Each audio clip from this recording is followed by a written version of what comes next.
नमस्कार दोस्तों, medical news ओसा में आप सभी का तहे दिल से बहुत बहुत स्वागत है। तो आज की इस क्लास में मैं आप लोगों से बात करने वाला हूं पादपों में अलैंगिक जनन के बारे में।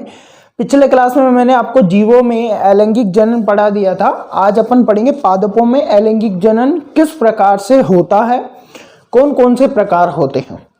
मैंने बताया था जीवों में अलैंगिक जनन में आपने एक चीज देखी थी कि जितने भी जीव थे उन जीव के शरीर से ही एक नया जीव यानी उनकी संतति उत्पन्न हो रही थी, तो वहां पर इस प्रकार का अलैंगिक जनन था। पादपों में भी सेम ऐसा ही होता है। पादप का जो पूरा शरीर है उसका कोई एक भाग अगर आप लेके मिट्टी में लगा देते हो, वो डिपेंड करता है कि कौन से पादप का कौन सा भाग आप लगा रहे हो। अगर उसका एक भाग लेकर आप मिट्टी में लगा देते हो तो उस भाग से एक नया पौधा बन जाता है, जिसे हम अलैंगिक जनन कहते हैं। तो बात करेंगे आज के इस वीडियो लेक्चर में पादपों में अलैंगिक जनन। देखो लगातार मेरे वीडियोस आते रहेंगे पादपों में अलैंगिक जनन।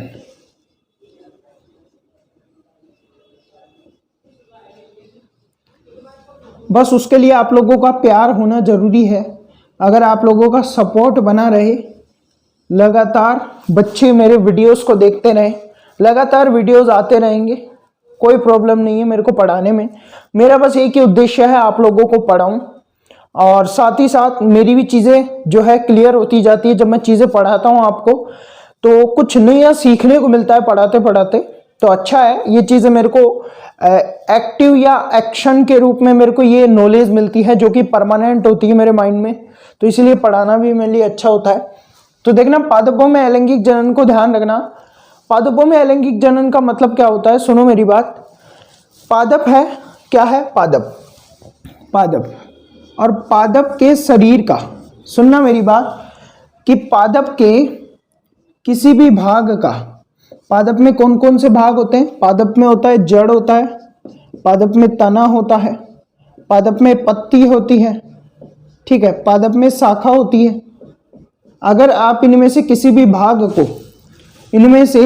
भी भाग को मृदा में लगा देते हो, वो डिपेंड करता है कि पादप कौन सा है, तो उससे एक नया पौधा या पेड़ बन जाता है, जिसे हम यहाँ पर क्या कहते हैं? पादपों में अलैंगिक जनन कहते हैं। और इन पादप के भागों को हम कायिक भाग कहते हैं, ध्यान रखना, कायिक भाग कहते हैं। पादपों में अलैंगिक जनन के कुछ प्रकार हैं, जिसमें पहला जो प्रकार आता है वो हमारे पास आता है भूमिगत तना, या तना कह सकते हो, तना, ठीक है। तने के द्वारा पेड़ पौधे उगाना। अब तने के अंदर आता है भूमिगत तना। तने के अंदर आप ए डाल के लिख सकते हो, भूमिगत तना, भूमिगत तना। इसमें आपको मैक्सिममतया आपको मेनली तो आपका एग्जाम्पल और जो इसका टाइप है ना, वो टाइप क्या है उसके बारे में पता होना चाहिए, यहीं से क्वेश्चन बनते हैं। और इसके अलावा कुछ इंपॉर्टेंट पॉइंट्स होते हैं, वो मैं अलग से आपको पढ़ाऊंगा, एक वीडियो में बताऊंगा पर्टिकुलर। तो भूमिगत तने की अगर मैं बात करता हूं तो भूमिगत तने में 4 आते हैं। पहला ध्यान रखना, भूमिगत तने का मतलब होता है जमीन के अंदर, यानी भूमि के अंदर, मृदा के अंदर जो तना आता है, उस तने कि किसी भाग को काटकर अगर आप मृदा में लगा दो। सुनना, कुछ पौधे ऐसे होते हैं जैसे आलू, लहसुन, प्याज, अरबी, अदरक, इनके अगर कोई भी भाग को तोड़ के, ये तने होते हैं जिनका मैं नाम ले रहा हूं, अगर इनका कोई भी भाग काट के मिट्टी में लगा दोगे तो एक पौधा बन जाएगा, जिसे हम भूमिगत तने द्वारा अलैंगिक जनन कहते हैं। ये बात आपको ध्यान में रखनी है। इसमें 4 प्रकार होते हैं। कंद होता है भूमिगत तने में, प्रकंद होता है, प्रकंद, और धनकंद होता है, धनकंद कंद, और शलकंद होता है, शलकंद।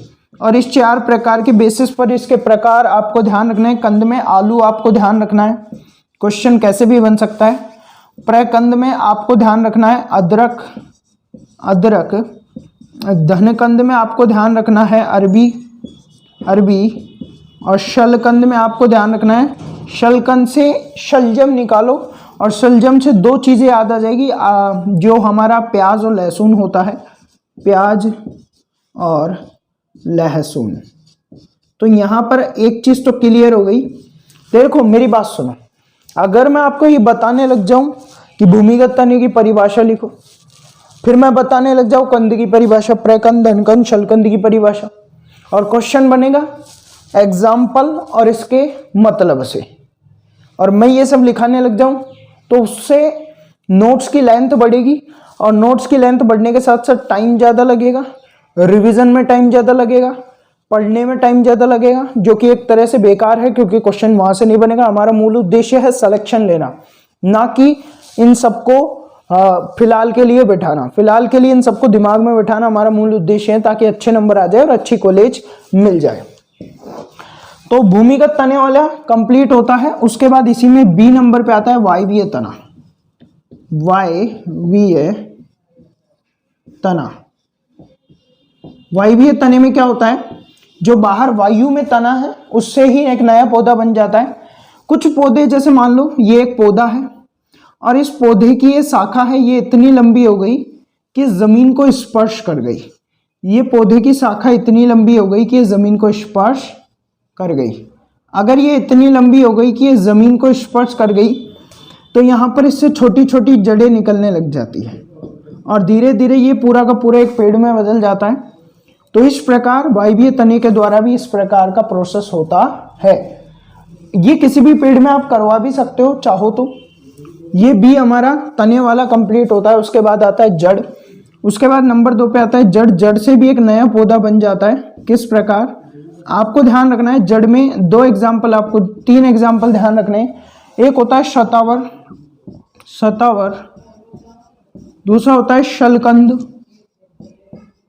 शलकंद, सॉरी शकरकंद होता है वो, शलकंद, सॉरी है। उसके बाद होता है शकरकंद,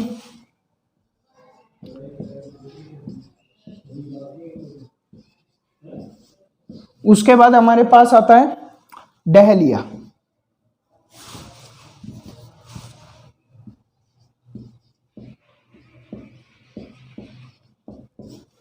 जब इनकी जड़ों को काट के, जड़ी होती है, इनकी जड़ों को काट के मिट्टी में डाल दोगे तो उसी से एक नया पौधा बन जाएगा। तो ये हो गया जड़ों द्वारा।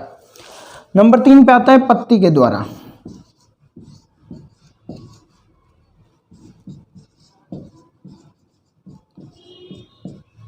इसमें आपको ब्रायोफिल्म ध्यान रखना है।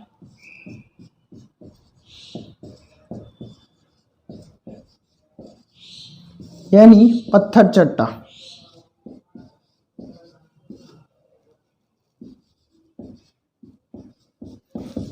जब ब्रायोफिल्म की पत्ती को आप मिट्टी में लगाते हो तो पत्ती के किनारों पर छोटी छोटी कलिकाएं होती हैं और वो कलिकाएं अंकुरित होकर पेड़ में बदल जाती है। इस प्रकार ये कलिकाएं पेड़ में बदल जाती हैं, पौधे में बदल जाती है। तो बस आपको इसमें ये ध्यान रखने वाली बातें हैं कि पहला हमारे पास आ गया भूमिगत तना, जिसमें आलू, अदरक, अरबी, प्याज, लहसुन आ गया। जड़ों द्वारा शतावर, शकरकंद और डहेलिया आ गया। पत्तियों के द्वारा ब्रायोफिल्म, पत्थर चट्टा आ गया। और वायवीय तना आप लोगों के सामने है, एक बार आप स्क्रीनशॉट ले लीजिए। उसके बाद मैं आप लोगों को बताने वाला हूं कि इसमें कृत्रिम तरीके से किस प्रकार होता है प्रोसेस। अगर आप खुद कराना चाहो तो कैसे कैसे होगा। ये तो हो गया प्राकृतिक, ये सब हो गए प्राकृतिक। एक इसी में लिख लेना ऊपर ही ऊपर टॉपिक डाल के कि ये सब प्राकृतिक है, कृत्रिम नहीं है। ठीक है, ये प्रकृति से होते हैं, प्राकृतिक रूप से होने वाले हैं। अब कृत्रिम रूप से भी जनन कराया जा सकता है। कृत्रिम रूप से कैसे करा सकते हैं, पहला आता है कलम, पहला आता है कृत्रिम द्वारा, कृत्रिम। इसमें पहला आता है कलम। कलम में पता है क्या होता है, जैसे हमारा गुलाब का पौधा है, गुलाब एग्जाम्पल लिख लेना। गुलाब के पौधे को जो शाखा होती है उसको तिरछा काट कर जमीन में लगा दोगे तो एक नया पौधा उग जाएगा। तो कलम के द्वारा हम यहाँ पर कर सकते हैं अलैंगिक जनन। नंबर 2 पे आता है एक कृत्रिम दाब लगाना। दाब लगाना कह सकते हो, ये ज़्यादा बढ़िया रहेगा, इसको पढ़ा देता हूँ। दाब लगाना, दाब लगाना क्या होता है, आप क्या करोगे, वही वायवीय तने वाला प्रोसेस होता है। जैसे मान लो हमारे पास इस प्रकार एक पौधा है और ये पौधा ज़मीन पे उग रहा है। अगर आपने इसको ज़मीन पे इस प्रकार, इसकी कोई शाखा है और उस शाखा को आपने दबा दिया, यहाँ पे ज़मीन पे स्पर्श करा दिया, पानी पे स्पर्श करा दिया, तो ये जड़ें निकालना शुरू कर देगी और इससे एक नया पौधा बन जाएगा जिसे दाब लगाना कहते हैं। यहाँ पे आप जलकुंभी ध्यान रख सकते हो, जलकुंभी, ठीक है, जलकुंभी आप यहाँ पे ध्यान रख सकते हो। स्ट्रॉबेरी ध्यान रख सकते हो,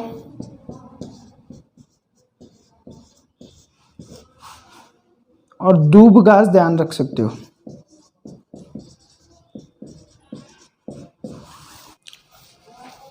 अब नेक्स्ट जो हमारे पास आता है वो होता है कृत्रिम प्रवर्धन। कृत्रिम प्रवर्धन आपको थोड़ा समझना पड़ेगा। कृत्रिम प्रवर्धन, इसको बायोटेक्नोलॉजी में रखा गया है वैसे, बट आपको जनन वाला टॉपिक पढ़ा रहे हैं तो उसी के अंदर इसको क्लियर करेंगे। कृत्रिम प्रवर्धन में क्या होता है, जैसे मान लो कोई पौधा है वो समाप्त होने की कगार पे है, जल्दी वो नष्ट होने वाला है, तो ऐसी परिस्थिति में हम क्या करते हैं, उसका ऊतक निकाल लेते हैं। उसके किसी एक भाग से, शाखा से हम ऊतक निकाल लेते हैं। क्या निकाल लेते हैं? ऊतक। अब ऊतक निकालेंगे, बहुत सारी कोशिकाएं होंगी, उस ऊतक को हम एक पोषण माध्यम प्रदान करते हैं। कौन सा माध्यम देते हैं? पोषण माध्यम। पोषण माध्यम। पोषण माध्यम में इस ऊतक की हम यहाँ पे वृद्धि कराते हैं। जैसे ये ऊतक है और ये ऊतक इस पोषण माध्यम में वृद्धि करेगा। क्या करेगा? वृद्धि। और जब ये वृद्धि करके विभाजन करना शुरू कर देता है और विभाजन करके बहुत सारी कोशिकाओं में बट जाता है, कुछ इस प्रकार की बहुत सारी कोशिकाएं बना लेता है, जिसे हम कैलस कहते हैं। क्या कहते हैं? कैलस कहते हैं। अब इस कैलस को हम रासायनिक माध्यम या पोषण में, ऐसा पोषण माध्यम, कृत्रिम रासायनिक माध्यम जिसमें पोषण भी हो, उसमें हम रखते हैं। यानी इस बार इसको ऐसे माध्यम में रखा गया है जिसमें पोषण भी है पर्याप्त, और पोषण के साथ साथ पर्याप्त मात्रा में रसायन भी है। कौन से रसायन? ध्यान रखना, इसमें दो रसायन काम करते हैं, एक ऑक्सीजन होता है, एक साइटोसिन होता है। तो ऐसी परिस्थिति में ये जो कोशिकाएं बनी हैं, ये कोशिकाएं विभाजित होना शुरू हो जाती है और विभाजन के द्वारा शाखाओं का निर्माण कर लेती है। क्या बना लेती है? शाखाएं बना लेती है इस प्रकार, और ये शाखाएं नीचे जड़ें निकलने लग जाती है इस प्रकार।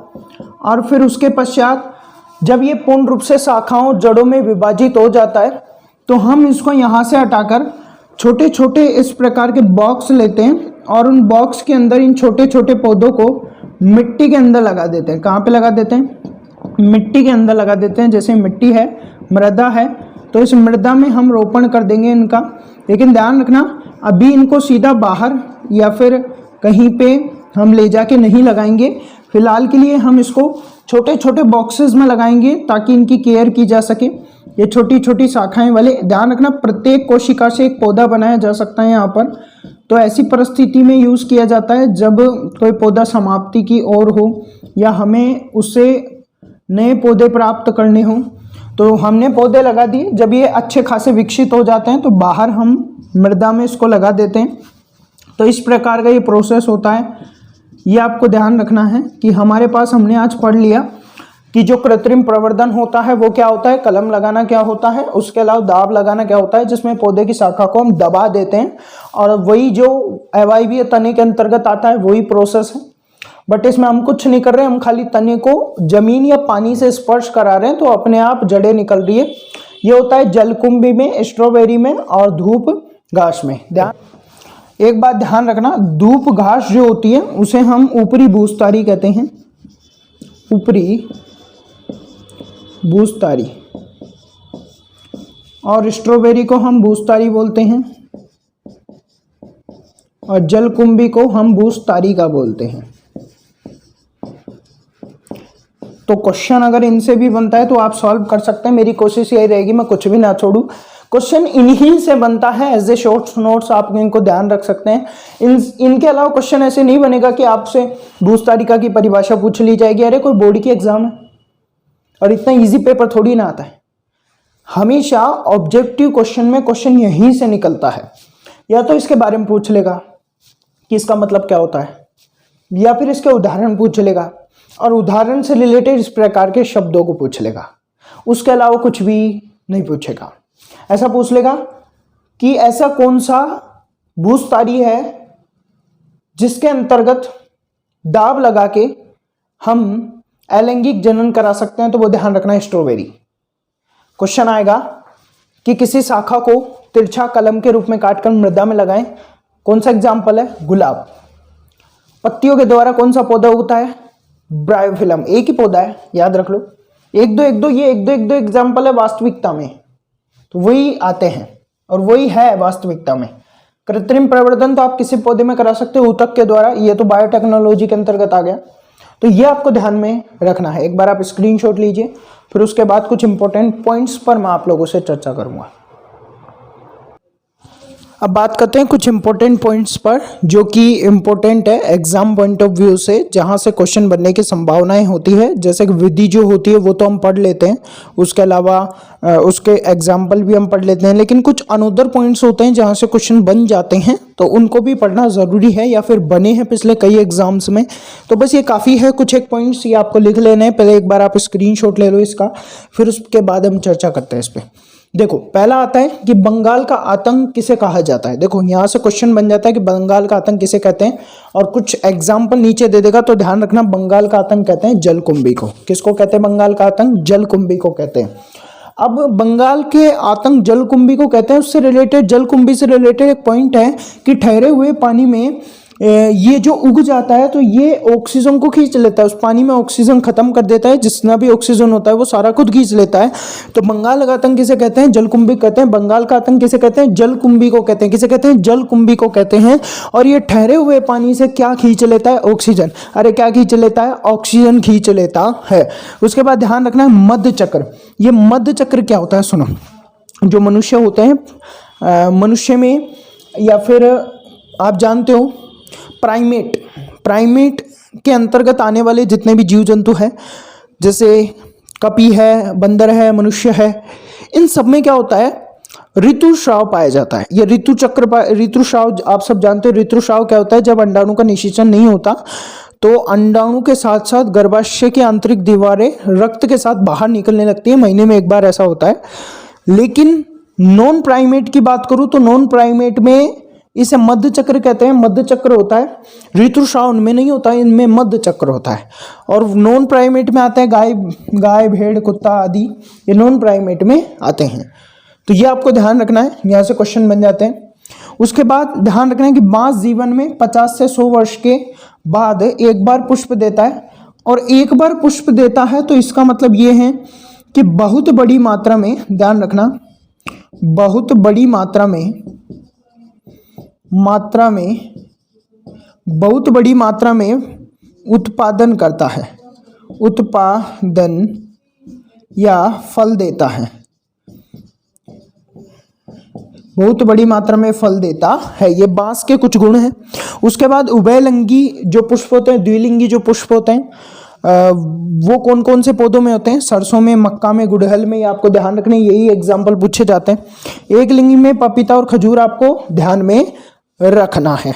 उसके अलावा नेक्स्ट आपको ध्यान रखना है कि जो जलकुंभी होती है वो 65,000 से अधिक पौधे अगर हमको उगाने हो, या जलकुंभी का एक गुण है कि बहुत कम टाइम में बहुत ज़्यादा पौधे उगा देती है। ये इसी का गुण है एकमात्र इस दुनिया में।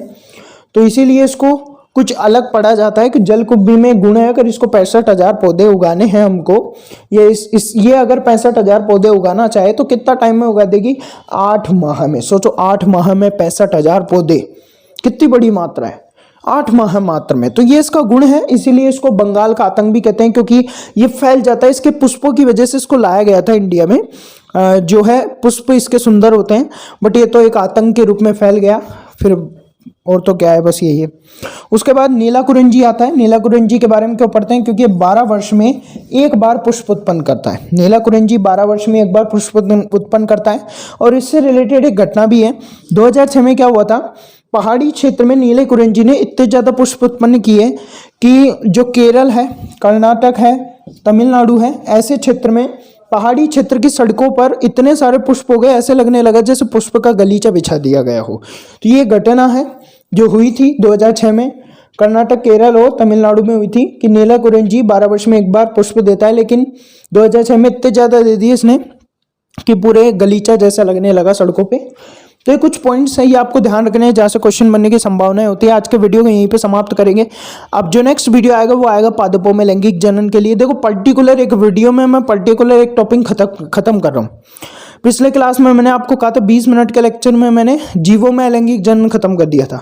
इस क्लास में मैंने पादपों में अलैंगिक जनन खत्म कर दिया और इंपॉर्टेंट पॉइंट्स भी आपको बता दिए। नेक्स्ट क्लास जो आएगी उसमें मैं कंप्लीटली खत्म कर दूंगा एक टॉपिक जो कि बहुत इंपॉर्टेंट है, पादपों में लैंगिक जनन। चाहे वो 30 मिनट का हो, 40 मिनट का हो, बड़ा होगा मुझे ये तो पता है, ये खुद 20-22 मिनट का हो गया होगा, उससे ऊपर ही हो गया होगा, तो वो भी अपन करेंगे। उसके बाद नेक्स्ट जो आता है हमारे पास जीवों में लैंगिक जनन। कौन से जीवों में? मनुष्य में।